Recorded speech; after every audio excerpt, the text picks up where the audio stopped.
Қайырлы күн, құрметті әріптестер. Бүгінгі дәрісте жаңартылған бағдарламаның ерекшелігі және қазақ тілін оқыту бойынша негізгі мәселелерге тоқталып өтетін боламын. Сіздерге дәрісті оқитын мен Ақсұлу Шынболатқызы осы салада оқу бағдарламасын дайындау болсын, оқулық дайындау болсын, әртүрлі платформаға сабақтар жүйесін дайындау болсын, тәжірибем бар екендігін атап өткім келеді, және алдағы дәрісте, бүгінгі дәрісте және алдағы дәрісте өз тәжірибеммен бөлісетін боламын. Енді жаңартылған бағдарлама деген кезде оның негіздемесі қайдан шықты деген сұраққа жауап беретін болсақ, ең алдымен осы 2016-2012-16 жылдарға арналған оқушылардың функционалдық сауаттылығын дамыту жөніндегі ұлттық іс-қимыл жоспарын негізге алуға болады. Осы жерде негізгі басым бағыттары белгіленген. Ол былай деп аталады: әлеуметтік экономикалық жаңғырту Қазақстан дамуының басты бағыты. Яғни бағдарламаларды қайта қараудың, оны қайта құрудың негізгі себептерінің бірі Қазақстанның әлеуметтік экономикалық әлеуетін жаңғырту. Осы жерде негіздемесіне қысқа тоқталып өтуге болады. Мысалы, аталған міндет Қазақстанның әлемдегі бәсекеге қабілетті 50 елдің қатарына кіру процесінде маңызды болып табылады. Еліміз үшін маңызды болып табылатын аталған стратегиялық міндетті шешу жағдайында тұлғаның ең басты функциялық салалары белсенділік, шығармашылық тұрғыда ойлауға, шешім қабылдай алуға, кәсіби жолын таңдай алуға қабілеттілік, өмір бойы білім алуға дайын тұруы болып табылады. Бұл функционалдық дағдылар мектеп қабырғасында қалыптасады деп атап көрсетілген екен. Одан кейінгі сыртқы құжаттарға келетін болсақ, ынтымақтастық және даму ұйымы Қазақстанның оқу бағдарламаларын талдай келе мынандай ұсыныс айтқан екен. Қазақстан үкіметі тиімділігі дәлелденбеген орта мектептің қолданыстағы оқу бағдарламасын толықтай талдап, қайта қарау керек. Ол жоғары оқу жетістіктеріне қол жеткізуге, барлық оқушыларға функционалдық сауаттылықтың есептеудің ең төменгі деңгейіне жетуге кедергі келтіреді және жоғары деңгейлі ойлау дағдыларын дамытпайды деп оқу бағдарламалары бойынша дәстүрлі 2016 жылға дейінгі жасалған бағдарламаға айтылған сын ескертпелері екен. Енді оқу бағдарламаларын қазақ тілі болсын, басқа пәндер болсын, оқу бағдарламаларын жасауда не негізге алынды дейтін сұраққа келетін болсақ, әрине ол өзіміздің ұлттық ғылымымыз және соған өз үлесін қосқан ғалымдардың еңбектері негізге алынды. Ол Әл-Фараби, Абай, Жүсіпбек Аймауытовтың негізгі идеялары, Ахмет Байтұрсынов, Ыбырай Алтынсарин және тағы басқалары. Одан кейін жалпы педагогикаға келетін болсақ, оқу бағдарламаларының құрылымына келетін болсақ, Выготский, Пиаже, Дюи, Блум секілді әлемдік тәжірибедегі ғалымдардың негізгі ұстанымдары, идеялары басшылыққа алынды. Қазақстандық білімнің оң тәжірибесі басшылыққа алынды. Ол туралы да айта кету керек. Тек қана бағдарлама тұтастай толық қаралған жоқ, негізгі Қазақстанның дәстүрлі тәжірибесі де басшылыққа алынды. PISA, TIMSS бойынша ұсыныстар, сын ескертпелер, негізгі үрдістер білім саласындағы, жаһандық үрдістер, одан кейін халықаралық бағдарламалардың ерекшеліктері басшылыққа алынды. Әрине, сосын халықаралық емтихандардың қойылатын талаптары да басшылыққа алынған болатын. Бұлардың әрқайсысына тоқталатын болсақ, жеке бір дәріс, ал қысқаша білім беру мазмұны қандай болу керек деген кезде осындай үлкен құжаттарға талдау жасалған болатын. Енді жоғарыда атап өткенімдей, оқушылардың құзыреттерін, кең спектрлі дағдыларын дамыту бағдарламалардың негізі болып табылады. Ол математика болсын, ол тарих, қазақ тілі, қазақ әдебиеті, барлық пәнде осы дағдылардың негізгі ерекшеліктерін, пәннің негізгі ерекшеліктерін сақтай отырып, осы кең спектрлі дағдыларды дамыту басшылыққа алынды. ол сыни ойлау, ол зерттеу дағдылары, АКТ дағдылары, коммуникативтік дағдылар, мәселелерді шеше білу және шешім қабылдау дағдылары, топта және жеке жұмыс істеу қабілеті, креативті ойлау секілді дағдылар басшылыққа алынды. Оқу бағдарламасының негізгі құрылымына келетін болсақ, жалпы әлемдік тәжірибеде оқу бағдарламасын құрудың негізгі 3 тәсілі бар. Бұл сызықтық қағидаты. Дәстүрлі бағдарлама сызықтық қағидатқа негізделген болатын, яғни тақырыптар беріледі, тақырыптар модуль бойынша немесе бөлім бойынша беріледі. Мысалы, тарихты алатын болсақ, ежелгі дүниежүзі тарихы, орта ғасыр, жаңағы 19 ғасыр тарихы деген секілді тарау-тараумен беріледі. Тараулар кейін оралмайды. Одан кейін концентрлік тәсіл, үшінші тәсіл бұл шиыршық тәсілі. Жаңартылған бағдарлама сызықтық қағидаттан шиыршық қағидатқа, спиральдік тәсілге өтті. Бұның негізгі ерекшелігі алдыңғы білімді сақтай отырып, кейінгі білімді дамытып отыру, үздіксіз дамытып отыру. Шиыршық қағидатын теоретик Джером Брунер 1960 жылы ұсынған болатын. Бұл жерде білім мен дағдыны жылдан жылға қайталап, тереңдетіп, күрделендіріп отыру. Шиыршық қағидатының негізгі принципі де осы. Енді шиыршық қағидатының мысалына келетін болсақ, қазақ тіліндегі сөйлеу мәдениетін дамыту деген оқу мақсатын қарайық. Мысалы, коммуникативтік жағдаятқа сай, эмоционалды сөздерді дауыс ырғақтары арқылы қыстырма, қаратпа, одағай сөздерді еркін қолданып, диалогке даярлықсыз қатысу, өз пікірін білдіру. Дәл осы оқу мақсаты 6 сыныпта ресми сөздер мен тіркестерді, дайын тіркестерді, терминдерді қолданып диалогке қатысу.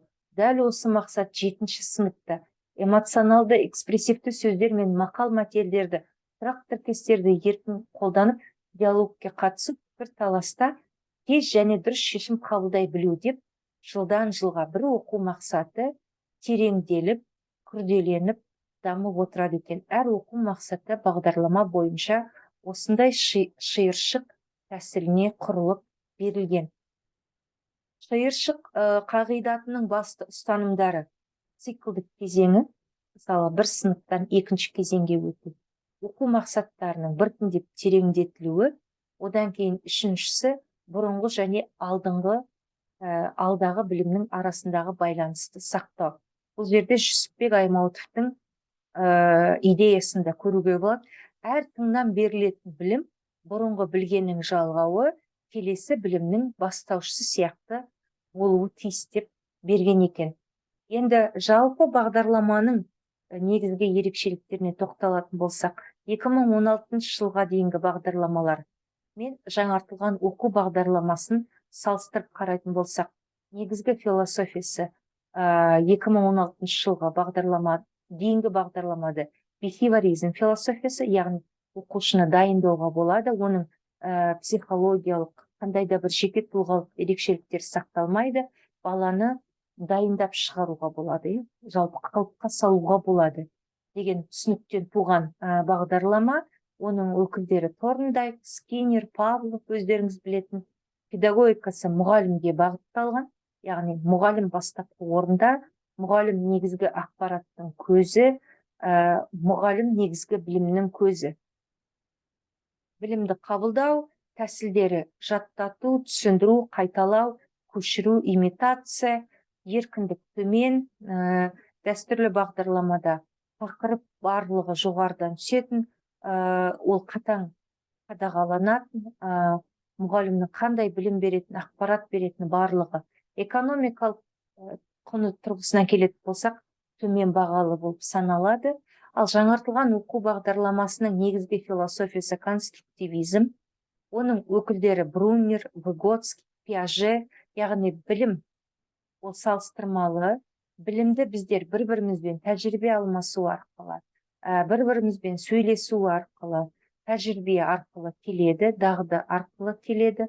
Оқушыға бағытталған, әр оқушының негізгі тұлғалық ерекшеліктері бар, сондықтан оқушының қабілеті бастапқы орында. Оқыту түсіну, зерттеу, шығармашылыққа негізделеді. Тәсілдері белсенді оқыту, жұптық, топтық жұмыстар, сыни ойлау, проблемалық оқыту деп кете береді. Негізгі педагогикалық модель құзыреттілікке негіздеп оқыту. Құзыреттілік дегеніміз ол дағды, құндылық, білім, практика. Одан кейін еркіндік жоғары, мұғалімге әдіс тәсіл таңдауға, материалды таңдауда, оқу процесін құруда еркіндік берілген, экономикалық құны жоғары бағалы болып табылады.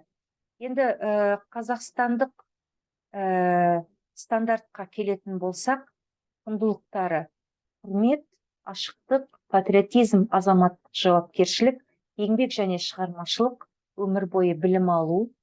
Кең ауқымды мета дағдыларына келетін болсақ, коммуникативтік, сыни ойлау, білімді шығармашылық түрде қолдану, топта жеке жұмыс жасай білу, акты, зерттеу дағдылар, мәселелерді шеше білу. Бұлардың кең спектрлі дағдылардың барлық сала пәндеріне ортақ. Бұл математика, информатика, өнер, дене шынықтыру, тілдер, гуманитарлық ғылымдар, жаратылыстану ғылымдары болып кете береді. Яғни бұл жаңартылған оқу бағдарламасының негізгі компасы ретінде қарастыруға болады. Ал енді қазақ тілі пәнінің ерекшеліктеріне келетін болсақ, ең басты ұстанымы коммуникативтік оқыту ұстанымы, тыңдалым, айтылым, оқылым, жазылым дағдыларын дамыту. Бағдарламаның мазмұны оқу мақсаттары жүйесі бойынша беріледі. Деңгейлік оқыту, күтілетін нәтиже, спиральдік қағидат, интеграция, яғни лексикалық тақырыптар өзге пәндермен пәнаралық байланысты жүзеге асып отырады. Бұл тарих бойынша тақырыптармен байланыстыруға болады, география, физика, биология сынды пәндермен өзара байланыс тақырыбы арқылы оқыту үдерісі коммуникативтік дағдыны дамыту, ізденым, зерттеу, шығармашылық әрекет. Бұл сабақ процесінің негізгі әдіс тәсілдерін ұстануда осы бағыттарға бойынша жүзеге асады екен. Енді жалпы бағдарлама, формальды білім, мектептегі білім 3 тағанға сүйенеді. Ол бағдарлама, пәндік бағдарлама, ол бағалау және педагогика. Педагогика жаңа өзіміз айтып өткендей, бұл коммуникативтік оқыту тәсілі, ол оқушылардың тұлғалық ерекшеліктерін ескеру, ол белсенді оқыту әдіс тәсілдері, тағы да басқа. Ал бағалау, оқу бағдарламасы өзгерген соң, бағалау да өзгереді. Оқу бағдарламасы бізде құзыреттілікке негізделген бағдарлама болғандықтан, бағалау сол құзыреттерді, дағдыларды бағалауға бағытталады. Яғни біз бұрынғыша бағалау тәсілдерін қолдана алмайды екенбіз. Оның ішінде негізгі 2 ұғым түсінік бар. Бұл қалыптастырушы бағалау және жиынтық бағалау. Қалыптастырушы бағалаудың мақсаты белгілі бір дағдыны қалыптастыру үшін, мысалы, тыңдалым, оқылым, жазылым дағдысын қалыптастыру үшін оқушыны үнемі бағыттап отыру, үнемі жетелеп отыру, оның жекелік тұлғалық ерекшеліктерін ескеріп отыру. Үздіксіз оқытуға дейін, оқытудан кейін жүзеге асып отырады. Формальды, ресми немесе ауызша, жазбаша бағалап отыруға болады. Оқушылар мен мұғалімдер қатысады, қойылатын сұрақтары не жұмыс жасайды, нені жақсарту керек, қалай жақсарту керек. Құралдары бақылау, мұғалімнің сырттай бақылауы, үй тапсырмасы, кері байланыс, жұптық кеңес, өзін өзі бағалау, топтық бағалау, жұптық бағалау сияқты әдіс тәсілдер арқылы жүзеге асады.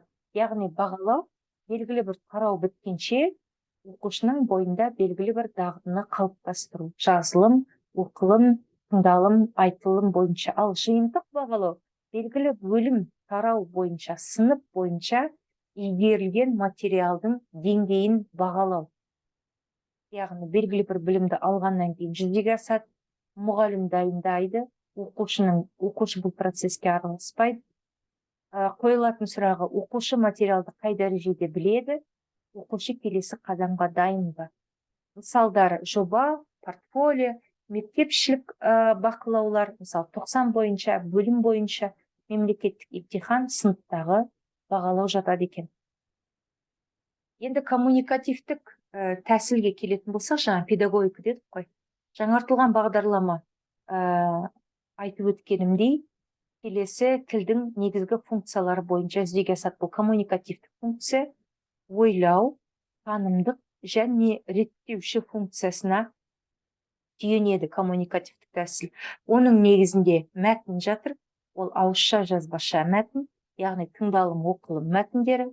Одан кейін оқушы сөйлеу арқылы белгілі бір материалды, грамматиканы, тақырыпты, лексиканы меңгеру арқылы айтылымды және жазылымды жүзеге асырады екен. Ал грамматика болатын болса, коммуникативтік аспекті негізінде жүзеге асады. Енді коммуникативтік құзыреттілік не дегенімізде, бұл терминді алғаш рет Дель Хаймс енгізген болатын, этнолингвист. Оның алдында құзыреттілік деген ұғым болды, ал Дель Хаймс, яғни оқушының белгілі бір коммуникативтік мақсатқа сай тілдік құралдарды тиімді қолдана білуі. Өзіміздің ғалымдар берген анықтамаға келетін болсақ, Құрман Несбел Жәкен қызы, коммуникативтік құзырет адамның жеке тұлғалық қасиетіне бірден айналмайды, ол қазақша қарым-қатынас жасау барысында танылады деп сипаттама берген екен. Қадашева Қарлығаш Қадаш қызы, тіл үйренушінің тілді үйрену үдерісінде қалыптасқан дағды мен білік негізінде түрлі қатысымдық міндетті шешу жағдайында сөйлеу әрекетін сөйлеу білігі дейміз деп анықтама берген екен. Кейіннен өздеріңіз асықпай оқып таныссаңыздар да болады. Ал мәтін дегенге келетін болсақ, Байтұрсынұлының, Ерназарова Зәуреш Шәршебековнаның, Маржан Ахметованың анықтамаларын басшылыққа алып талдап түсінуге болады. Енді қазақ тілін меңгерту үшін не қажет, не болу керек деген сұраққа жауап беретін болсақ, сыныпта табиғи тілдік орта, тіл үйрету принциптері, қолайлы эмоционалды орта, яғни сыныпта жағымды, жақсы жағдай жасай білу. Нені басшылыққа аламыз? Коммуникативтік құзыреттілік, бұл тыңдалым, оқылым, айтылым, жазылым дағдыларын дамыту, оқу мақсаттары бойынша тілдік құзыреттіліктерін қалыптастыру, фонетика, лексика, грамматика, стиль, когнитивті ойлау дағдыларын дамыту, яғни ақпаратты білу, түсіну, салыстыру, талдау, бұл оқу мақсаттарының ішінде берілген. Тұлғаға бағытталған оқыту принциптерін ұстану, белсенді оқыту, тұлғалық ерекшеліктерін ескеру баланың. Енді қазақ тілі пәні бойынша оқу бағдарламасының мазмұнына тоқталатын болсақ, мазмұн деген не? Бұл тыңдалым, оқылым, жазылым, айтылым, әдеби тіл нормалары бойынша негізгі бағыттары, ал бұл бағыттар өз кезегінде оқу мақсаттарынан тұрады екен. Тыңдалым, айтылым бойынша мысалы, қазақ тілі, қазақ тобында тыңдалым, айтылым бірге жүреді. Болжау, әртүрлі жанрдағы мәтіндерді талдау, мәтіннен ақпаратты анықтау, негізгі ойды анықтау, тыңдалым материалы бойынша жауап беру және бағалау, сөйлеу мәдениетін дамыту. Оқылым бойынша ақпаратты түсіну, стильдік ерекшелігін анықтау, жанрлық ерекшелігін анықтау, сұрақтар құрастыра білу, мәтіндерге салыстырмалы анализ жасау, оқылым стратегияларын қолдану, әртүрлі ресурс көздеріне қажетті ақпаратты алу. Жазылым бойынша жоспар құру, әртүрлі жанрда мәтіндер құрастыру, жазба жұмыстарын әртүрлі формада ұсыну деп әрі қарай кете береді. Одан кейін грамматика, бұл әдеби тіл нормалары деп берілді. Орфографиялық норма, орфоэпиялық, лексикалық, грамматикалық және пунктуациялық нормалардан тұрады екен. Ал енді орыс тобындағы оқыту тілі, орыс тілі болып саналатын мектептердегі оқу бағдарламасының негізгі мазмұны қазақ мектебінен сәл ерекше. Ол жерде тыңдалым бөлек, айтылым бөлек беріледі, жазылым, оқылым және грамматика тілдік бағдар деп аталады. Тыңдалым бойынша болжау, назарын шоғырландырып тыңдау, сөздер мен сөз тіркестерінің мағынасын түсіну, көркем шығармаларды тыңдау, яғни көркем шығармалар тыңдалым арқылы, оқылым, жазылым, айтылым арқылы беруге болады. Яғни бұл өзге тілді аудиторияға бағытталған оқу бағдарламасының негізгі мазмұны осындай. Енді оқу мақсаттар жүйесіне келетін болсақ, кейінгі дәрістерде тереңірек тоқталатын боламыз. Спиральдік қағидат бойынша беріледі дедік. Мысалы, болжау.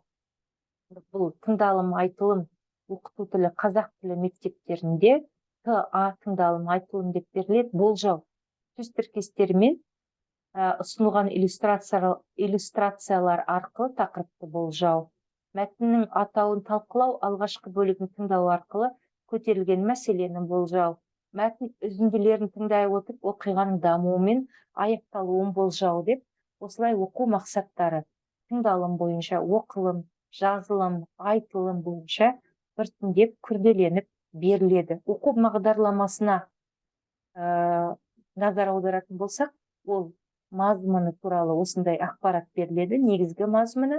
Одан кейін оқу мақсаттарының кестесі, бұл қалай дамытуын, алдыңғы білім, кейінгі білімнің қалай дамытуын көру үшін таблица түрінде беріледі. Одан кейінгі ең негізгі құжат бұл ұзақ мерзімді жоспар деп аталады.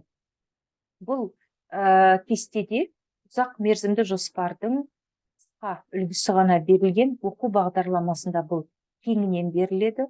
Ұзақ мерзімді жоспарда мысалы лексикалық тақырып беріледі. Мысалы айталық, мәдениет, тіл және қарым-қатынас, киіну, сән талғам, отбасылық дәстүр мен мерекелер, жануарлар әлемі мен өсімдіктер дүниесі, бос уақыт және хобби. Бұлар лексикалық тақырыптар. Бұны біздер лексикалық тақырып дейміз. Лексикалық тақырыптар атап өткенімдей, оқушылардың әртүрлі ая бойынша, қоғамдық, әлеуметтік, еңбек, әртүрлі тақырыптар бойынша біріншіден сөздік қорын дамыту, екіншіден әртүрлі тақырыптағы мәтіндерді оқыту, үшіншіден пәнаралық байланысты орнату үшін аса маңызды. Ал тыңдалым, айтылым, оқылым, әдеби тіл нормалары осы тақырып аясында қалыптасып отырады. Яғни тақырып мәдениет болса, тыңдалым тақырыбы осы мәдениет бойынша алынады. Тақырып киіну, сән талғам болса, оқылым мәтіні осы тақырып бойынша таңдалады. Отбасылық дәстүрлер мен мерекелер тақырыбында мысалы оқушылар жазылым тапсырмасын орындайды.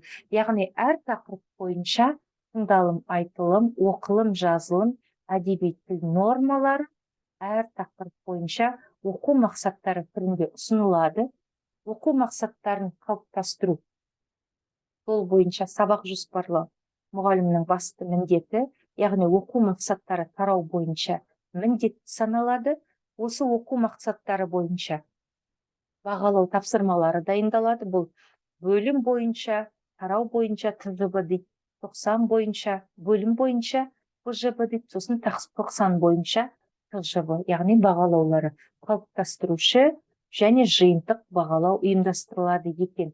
Оқу мақсаттары спиральдік қағидат болғаннан кейін кейде қайталанып беріліп отырады. Бұдан қорықпау керек. Себебі оқушы бір тақырыпта эссені немесе мақала жазуды меңгеріп кетуі мүмкін емес. Ол келесі тақырыпта да қайталанып беріліп отырады. Сол кезде оқушының дағдысы толық қалыптасады деп есептелінеді. Енді оқу бағдарламасын қайдан алуға болады деген сұраққа жауап беретін болсақ, осы сілтемеден өтіп, сілтеменің ішінде, сілтемеде методология немесе әдістеме деп тұрады, сол бөлімге өтіп, соның ішінде мені бастауыш негізгі орта білім беру бойынша таңдау курстарының үлгілік бағдарламалары, бастауыш бойынша ана тілі дейді, немесе өзге де бағдарламаларды қарап жүктеп алуға болады. Кейінгі дәрістерде оқылым, жазылым, тыңдалым, айтылым, әдеби тіл нормалары, сабақты жоспарлау бойынша кеңінен тоқталып өтетін боламын. Назар қойып тыңдаған